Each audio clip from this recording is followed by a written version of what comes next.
वक्फ bill को लेकर एक ऐसा मामला देखने के लिए मिला जिसने सबको हैरान कर दिया। मामला था वक्फ बिल को लेकर फोन पर एक रिटायर्ड कर्नल चर्चा कर रहे थे और जिस कैब में बैठे थे उसका ड्राइवर था वसीम, जिसके बाद वसीम ने कर्नल के ऊपर हमला कर दिया, उन्हें लूटा, उनके साथ मारपीट की। लेकिन योगी पुलिस ने अब उसे धर दबोचा है। जी हां, बिल्कुल सही सुना आपने। रिटायर्ड कर्नल के साथ जिस कैब ड्राइवर वसीम ने बदसलूकी की थी, उसके जो और करीबी लोग थे जिन्होंने रिटायर्ड कर्नल के साथ ये बदतमीजी की, उस कर्नल के साथ जो है मारपीट की, उन सभी को गिरफ्तार कर लिया गया है। कर्नल ने एक प्राइवेट कैब हायर किया था और उसके बाद उनके साथ ये पूरा मामला देखने के लिए मिला है, लेकिन योगी पुलिस ने तत्परता दिखाई है और इसके बाद अब उनका अच्छे से इलाज किया जा रहा है। वसीम की गिरफ्तारी हो गई है। वसीम के साथ साथ उसके साथ और जो लोग थे जिन्होंने कर्नल को पीटने में और उसकी मदद की, उन सभी की अगर आप कहेंगे कि अब योगी पुलिस जो अच्छे तरीके से खैर लेती हुई नजर आ रही है। अब ये पूरा माजरा आखिर हुआ क्या था, क्यों वसीम ने अटैक किया था कर्नल पर, क्या था पूरा माजरा, विस्तार से समझिए। दरअसल हुआ ये कि कैब में मोबाइल पर वक्फ बिल को लेकर बात कर रहे थे रिटायर्ड कर्नल और इसके बाद ड्राइवर वसीम जो है गाली गलौज करने लग गया। दरअसल राष्ट्रपति की मंजूरी मिलने के बाद से वक्फ संशोधन विधेयक कानून बन चुका है। हालांकि संसद के दोनों सदनों में पारित होते इसे सुप्रीम कोर्ट में चुनौती भी दी गई। अभी तक कई याचिकाएं दाखिल हो चुकी है जिनमें इस संशोधन के खिलाफ धार्मिक स्वतंत्रता के मौलिक अधिकार का उल्लंघन बताते चुनौती दी गई। बिल पास होने के बाद से समुदाय विशेष में गुस्सा भी है। ताजा मामला तब देखने के लिए मिला जब यूपी के उन्नाव से यहाँ पर जिला सैनिक कल्याण और पुनर्वास अधिकारी के पद पर तैनात रिटायर्ड कर्नल सूर्य प्रकाश सिंह पर उस वक्त जानलेवा हमला कर दिया गया जब वे ओला कैब से कानपुर से लखनऊ लौट रहे थे। कर्नल सिंह मोबाइल फोन पर वक्फ संशोधन कानून पर बात कर रहे थे। उनकी बात कैब ड्राइवर वसीम को अच्छी नहीं लगी और उसने पहले तो गाली गलौज की, फिर उन पर हमला बोल दिया। वसीम यही नहीं रुका, उसने कार रोककर अपने कुछ साथियों को बुलाया और फिर कर्नल सिंह की पिटाई कर दी। घटना 4 अप्रैल की रात करीब 10 बजे की बताई जा रही है। घटना के समय का वीडियो सोशल मीडिया पर वायरल हो गया। कर्नल का आरोप है कि हमलावर उनकी पैंट की पिछली जेब से जरूरी कागजात और 3000 रुपए भी लूट ले गया। कर्नल ने पुलिस की कार्रवाई पर भी जो है सवाल किए थे। रिटायर्ड जो कर्नल थे सूर्य प्रकाश सिंह, उनके मुताबिक 4 अप्रैल की रात करीब 10 बजे कानपुर कैंट से लखनऊ के लिए ओला कैब उन्होंने बुक किया था। ड्राइवर का नाम वसीम बताया गया था जो कानपुर के बाबूपुरवा थाना क्षेत्र का निवासी है। रास्ते में वक्फ बोर्ड से जुड़े मुद्दे पर कर्नल किसी से मोबाइल पर बात कर रहे थे। इतने में वसीम उनसे बहस करने लगा। जब कर्नल ने इसका विरोध किया तो ड्राइवर ने अपने मोबाइल से एक व्हाट्सएप ग्रुप में लाइव लोकेशन साझा की और कुछ संदिग्ध मैसेज भी भेजे। थोड़ी दूर आगे बढ़ने के बाद गाड़ी को रास्ते में रोक दिया। तभी वहां 5-6 युवक पहुंचे और कर्नल पर नुकीले पत्थरों और डंडों से हमला कर दिया। सिर पर कई बार वार किए गए जिससे कर्नल बेहोश होकर गिर पड़े। जब उन्हें होश आया तो खुद को हमलावरों के बीच पाया। कर्नल ने बताया कि हमलावरों में एक आरिफ नाम का व्यक्ति प्रमुख था और अधिकतर हमलावर मुस्लिम समुदाय से थे। कर्नल का आरोप है कि हमलावर उनकी पैंट की पिछली जेब से जरूरी कागजात और 3000 रुपए भी लूट ले गए थे। अब इस इंसिडेंट के बाद योगी पुलिस ने बड़ा एक्शन लिया है।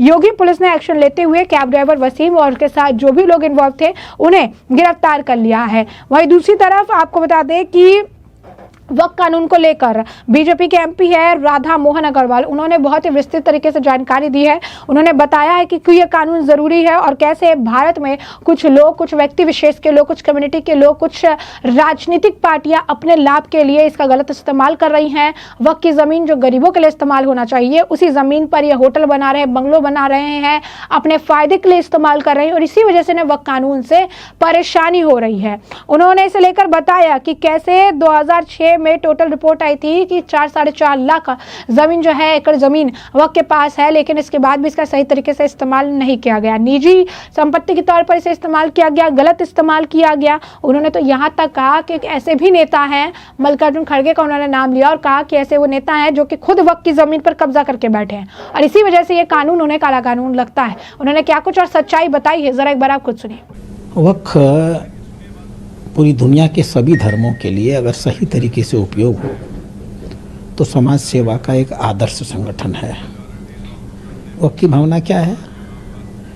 समाज के वो मुसलमान जिनके पास कुछ अतिरिक्त संपत्ति है, वो महसूस करते हैं कि हमारी संपत्ति का समाज के गरीब वर्ग के हित में उपयोग होना चाहिए, वो उस संपत्ति को अल्लाह के नाम पर दान करते हैं, वक्फ नाम की संस्था का निर्माण करते हैं, उसकी देख रेख के लिए एक मुतवल्ली नियुक्त करते हैं।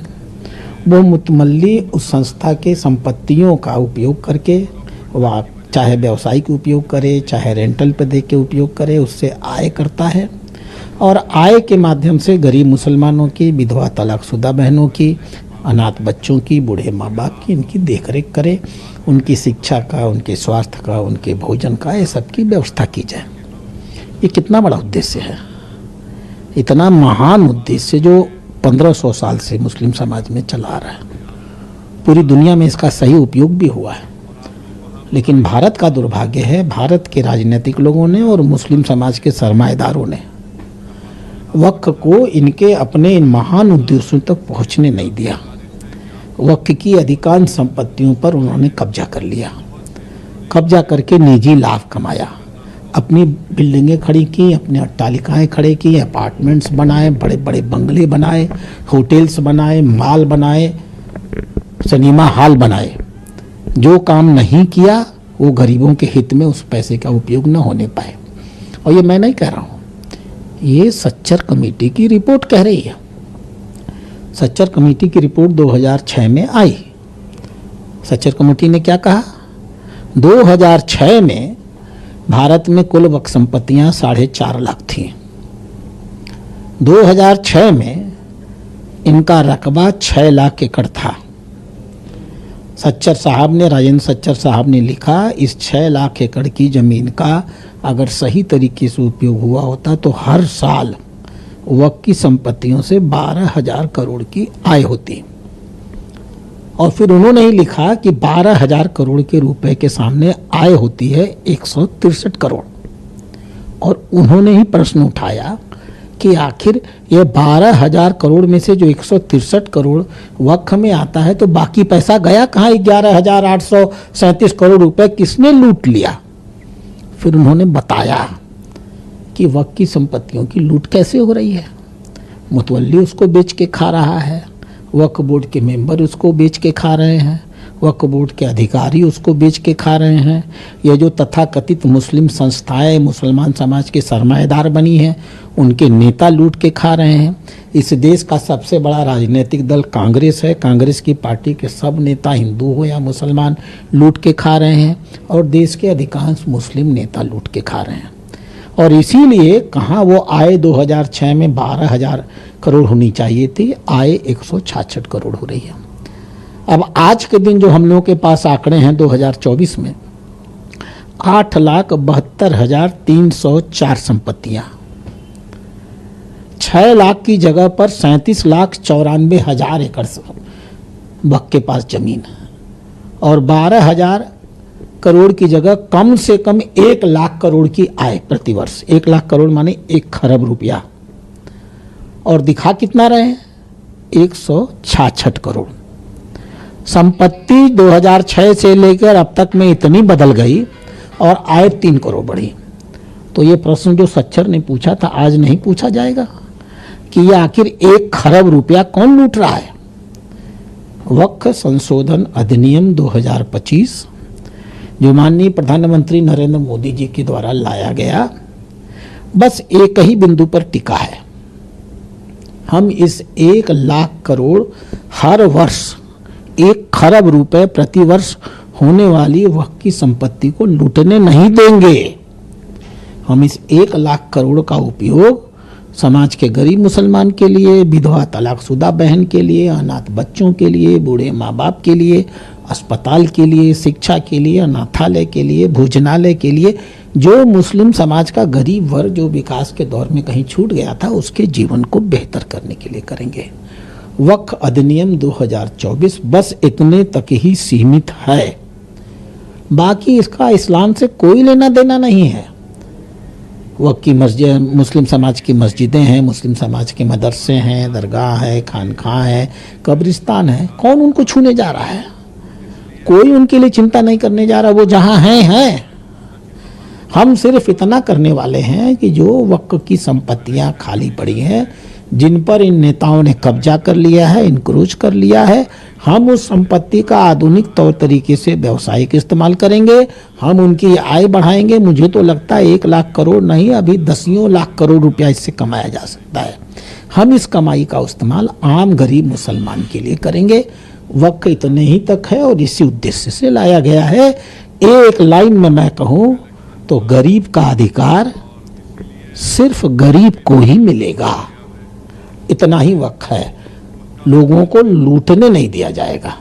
इसी आखिरी पॉइंट पे जो आप लोग कह रहे हैं, इसी पर विपक्ष आपकी अंबानी इन सबको दे दी गई वक्त की संपत्ति। हम मूर्ख ऐसी ही बात करते हैं, या जो अति बुद्धिमान होते हैं वो ऐसी ही बात करते हैं। सच्चाई क्या है? मैंने अभी कर्नाटक की संपत्तियां किसने किसने लूटी, राज्यसभा में उन सबका नाम लिखा है। और ये कोई मेरी रिपोर्ट नहीं है, ये माइनॉरिटी कमीशन के चेयरमैन की अपनी रिपोर्ट है। उस रिपोर्ट में किसका नाम नहीं है? कांग्रेस का हर नेता कर्नाटक का, चाहे वो मुसलमान हो चाहे वो हिंदू हो, उसने वक्त की संपत्तियां लूट लिया। 54,000 एकड़ जमीन थी कर्नाटक में, 29,000 एकड़ जमीन इन्होंने कब्जा कर लिया। और कब्जा करने वालों में जो मर गए तो मर गए। अभी जो सबसे बड़े कांग्रेस के नेता हैं, राष्ट्रीय अध्यक्ष महोदय मल्लिकार्जुन जी, उन्होंने भी वक्त की संपत्ति पर कब्जा किया हुआ है। तो अब जब वक्त की संपत्ति पर कब्जा करेंगे और हम एक ऐसा अधिनियम लाएंगे जो पूरी तरह पारदर्शी होगा, पूरी तरह ईमानदार होगा, लूट खसोट को बंद करेगा, गरीबों का हित गरीबों को देने का प्रयास करेगा, तो इतने सालों में ये जो बड़े बड़े होटल्स इन्होंने बना लिए, अट्टालिकाएँ खड़ी कर दी है, बंगले बना लिए, अपार्टमेंट बना लिए, होटल्स बना लिए, बहुत बड़े बड़े अस्पताल, मेडिकल कॉलेज, इंजीनियरिंग कॉलेज बना लिए, वक्त की संपत्तियों को लूट के आज उनको लगता है कि अरे ये तो मेरी सारी कमाई चली जाएगी। तो वो विरोध नहीं करेंगे तो क्या करेंगे? सहयोग करेंगे। तो निहित स्वार्थ के लोग हैं, उनका काम है विरोध करना। हम एक आम मुसलमान के लिए काम करने जा रहे हैं। हमारा काम है आम मुसलमान को बताना कि देखो तुम्हारा हित किसमें है, उनमें जो तुमको लूट रहे थे या वो जो तुमको इस लूट का हिस्सा वापस करके तुम्हारे जीवन को बेहतर करने जा रहा है। जो मुसलमानों के लिए कही जाती है पार्टी तथाकथित, चाहे कांग्रेस हो, समाजवादी हो, आरजेडी हो, वैसी जैसे लोग हो, ये लोग क्या मुसलमानों? देखिए, मुसलमानों का एक दुर्भाग्य ये है कि 75 साल में मुसलमानों के लिए वास्तविक रूप से समर्थक कोई पार्टी आई ही नहीं। अगर समर्थक पार्टी आई होती तो मुसलमानों की बेहतरी के लिए काम करती है। ये नेता क्या चाहते हैं? मुस्लिम कभी पढ़े नहीं, मुस्लिम मोची रहे, मुस्लिम धोबी रहे, मुस्लिम वेटर रहे, मुस्लिम रफूगर रहे, मुस्लिम पेंटर रहे, मुस्लिम बैरा रहे, मुस्लिम बाजा बजाने वाला रहे, ये टायर पंचर बनाने वाला रहे। ये मुसलमान को बस उतने ही काम तक सीमित रखना चाहते हैं और इन्हें ये बताते हैं कि देखो तुम्हारी दुश्मनी हिंदुओं से है, भाजपा हिंदुओं की पार्टी है, तुम्हारी दुश्मन पार्टी है, हम तुम्हारे अकेले सरमाएदार हैं, इसीलिए तुम जब भी वोट करने जाओ तो हमको वोट करने जाओ। इसको मुसलमानों के समर्थक पार्टी नहीं कहते हैं, इसको मुसलमानों के वोट के लुटेरी पार्टी कहते हैं। चाहे वो कांग्रेस पार्टी हो, चाहे वो समाजवादी पार्टी हो, डीएमके हो, राजद हो, जितनी भी पार्टियां हैं। एक पार्टी जो ख़त्म हो गई, आप पार्टी ख़त्म ही हो गई, दिल्ली से गई तो सब जगह से गई। ये सारी पार्टियां, ये सब मुस्लिम वोटों के बिजनेसमैन हैं, व्यवसायी हैं, उनके समर्थक नहीं हैं। उनके लिए मुसलमान वोट एक माल है जिसे वो मूर्ख बना करके अपने पास खरीदते हैं। असली समर्थक पार्टी अगर कोई है तो वह भारतीय जनता पार्टी है, जो हिंदू और मुसलमान के नाम पर देश की राजनीति नहीं करती, जो गरीब और अमीर के नाम पर करती है। आप कभी कल्पना करिए, 2010 से आप सब लोग जान रहे हैं, माननीय प्रधानमंत्री ने जितनी भी योजनाएं चलाई उसका सर्वाधिक लाभ किसने लिया? देश में 19% मुसलमान हैं। है प्रधानमंत्री आवास योजना के 31% आवास बिना ये बताए कि हम मुसलमानों को दे रहे हैं, मुसलमानों को दिए गए। 19% मुसलमान हैं। उज्ज्वला योजना का 37% लाभ हमारे मुस्लिम बंधुओं ने लिया, लेकिन हमने कभी ढिंढोरा नहीं पीटा। 19% मुसलमान हैं। मुद्रा योजना 36% लाभ मुस्लिम बंधुओं ने लिया, लेकिन हमने कभी ढिंढोरा नहीं पीटा। प्रधानमंत्री जनधन योजना 19% जनसंख्या है, 42% लोगों ने लाभ लिया। हमने चिल्ला चिल्ला के नहीं कहा कि 42% अकाउंट मुसलमानों ने खोले हैं। स्किल इंडिया प्रोग्राम 22.5% लाभ मुसलमानों ने लिया। ये प्रधानमंत्री एम्प्लॉयमेंट गारंटी योजना जो आप जानते हैं PMEGP, इस योजना में मुस्लिम व्यवसायियों की संख्या पिछले 10 साल में 70% बढ़ गई। 70%। 2014 के पहले रोजगार में मुसलमान 5% थे, आज 9.5-10% हैं। हमने मुस्लिम नहीं किया, हमने नागरिक किया। और जिस नागरिक को हक था, जो पिछड़ा था, जो कमजोर था, जो दलित था, हमने लाभ तक पहुंचाया। स्वाभाविक रूप से 65 साल में मुसलमानों को सिर्फ वोट बैंक मान करके छोड़ा गया था, वो पिछड़े थे। हमने उनको जिंदगी को बेहतर करने का काम किया, बदले में वोट भी नहीं मांगा। हम वोट के नाम पर राजनीति नहीं करते। 142 करोड़ नागरिक मोदी जी के नागरिक हैं। मोदी जी की कल्पना में हिंदू भारत नहीं आता, मोदी जी की कल्पना में भारत आता है, जिसमें 20% मुसलमान भी आते हैं। आप लोग इस बिल को लेकर के जो खूब बताएंगे, लेकिन वहीं all India personal law board अभी बंगाल में उनका प्रोटेस्ट चल रहा है, देशव्यापी प्रोटेस्ट उन्होंने कॉल किया हुआ। अब देखिए, all India Muslim personal law board का नाम ले लिया आपने। एक आदमी का नाम तो मैं डॉक्यूमेंट में ले सकता हूँ, उनका महासचिव है फजलुर रमीन, ठीक। उसने राजस्थान में जो सबसे बड़ा ट्रस्ट वक्त था, हिदायत ट्रस्ट थी, हिदायत ट्रस्ट की सारी ज़मीनों को बेच दिया। अफजल बिहार 1, अफजल बिहार 2, अफजल बिहार 3, अफजल बिहार 4 बनने जा रहा है। वहाँ बड़ी बड़ी कॉलोनियाँ खड़ी कर दिया। तो ये मुस्लिम पर्सनल लॉ बोर्ड के अधिकारी खुद ही लुटेरे हैं। इन्होंने खुद ही मुस्लिम संपत्ति को लूटा है। तो ये जनता को भड़काएंगे नहीं तो क्या करेंगे? भड़कने दीजिए। आज नहीं कल एक्ट तो लागू हो गया ना। आज नहीं कल जब मुस्लिम समाज देखेगा कि हमारी एक भी मस्जिद गिरी नहीं, एक मदरसा गिरा नहीं, एक मकतब गिरा नहीं, एक खान दरगाह गिरी नहीं, एक कब्रिस्तान गिरा नहीं, बल्कि बड़े बड़े अस्पताल खड़े हो गए, बड़े बड़े विद्यालय खड़े हो गए, बहुत से भोजनालय बन गए, अनाथालय बन गए, जो पहले 75 सालों में नहीं बन पाए। तो आम मुसलमान क्या कहेगा? आल मुसलमान के मन में अपने आप ये बात जाएगी कि ईमानदारी से किसी ने इस देश की सेवा की है, बिना हिंदू और मुस्लिम के चश्मे से किसी को देखे हुए, तो उस दल का नाम भारतीय जनता पार्टी है। ये एक्सपोज हो जाएंगे। इतिहास के इस दौर में जितना बड़ा परिवर्तन हम भारत में ले करके आ रहे हैं, उसमें 4-6 महीने के इन आंदोलनों की कोई भूमिका नहीं है। खत्म हो जाएंगे, इतिहास के पन्नों में इनका नाम नहीं रहेगा। अगर लिए भी जाएंगे तो विदूषक की तरह लिए जाएंगे। एक आखिरी सवाल चलते जाएंगे, वर्कशॉप क्या? देखिए, कल हम लोगों ने राष्ट्रीय स्तर का वर्कशॉप किया, जिसमें सारे प्रदेश के लोग आए थे। हमारे राष्ट्रीय अध्यक्ष जी ने अपना आशीर्वचन और डायरेक्शन हम लोगों को दिया है, बहुत विस्तार से दिया है। हम एक अध्यक्ष ही संगठन है, उन्होंने जो हमको मार्गदर्शन दिया है, हम उसके निर्देश में काम करने वाले हैं। हमारे अल्पसंख्यक कल्याण मंत्री माननीय किरण रिजिजू जी स्वयं अल्पसंख्यक वर्ग से आते हैं, बौद्ध हैं वो। उन्होंने आकर के सारे विषय को विस्तार बनाया है, हमें विषय वस्तु दे दी गई है।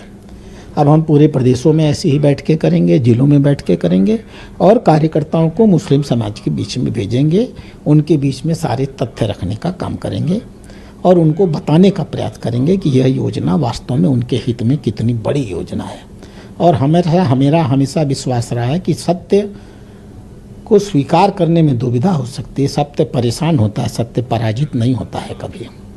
धीमे धीमे मुस्लिम समाज को सत्य दिखेगा और ये भड़काने वाले लोग किनारे हो जाएंगे, बादल फटेगा और एक नए विकास का रास्ता मुस्लिम समाज के लिए आएगा।